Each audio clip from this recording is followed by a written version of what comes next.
Review time. Ini jamur teriyakinya udah jadi, kita waktunya coba apakah enak atau enggak. Waktunya apa sayang? Makan.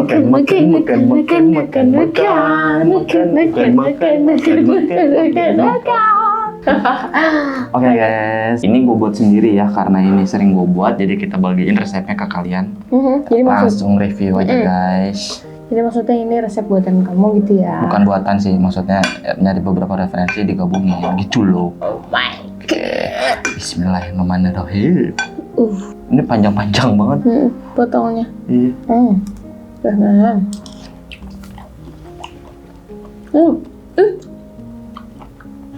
Apa?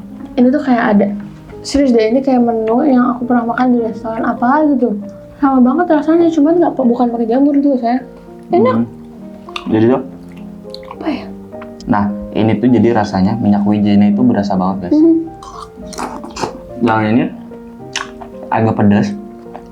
Aku pakai rawit juga. Kalau yang nggak suka pedas, bisa dikurangin cabenya atau nggak pakai cabai sama sekali. Dan ini gurihnya juga pas. Ya sih, ini pedas buat yang kalian nggak suka pedas. Mungkin kelojotan. Dan ini saus teriyakinya juga berasa. Nah, ini ada rasanya itu ada asin, manis, gurih, ada semua dan masih berasa semua guys. Nah, tekstur jamurnya juga kenyal. Nah, ini rasa jahe ini juga berasa guys, jadi hati-hati nanti kalian kena jebakan. Nah, kalau mau jahenya di blender juga bisa aja.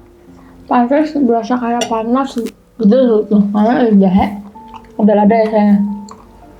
Jahenya nggak pedes ya? Berasa anget gitu sayang. Nah, ini tuh rasa jahenya itu berasa. Dan hati-hati kena jebakan guys. Karena jahenya tadi keluar iris-iris. Tapi better ladanya dikurangin dikit. Karena makin kesini makin kayak Pedes ya? pedes. Apa ya?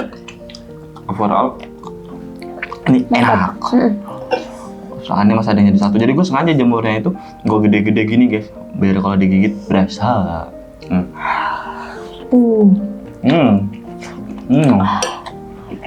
Udah, kita mau lanjutin makanan ini. Jadi kita rekomendasiin ini ke kalian karena enak dan saran dariku kurang ladanya. Jadi jangan lupa di like, Comment, share, subscribe, dan juga tekan tombol loncengnya. Bye-bye. bye. See you in the next video.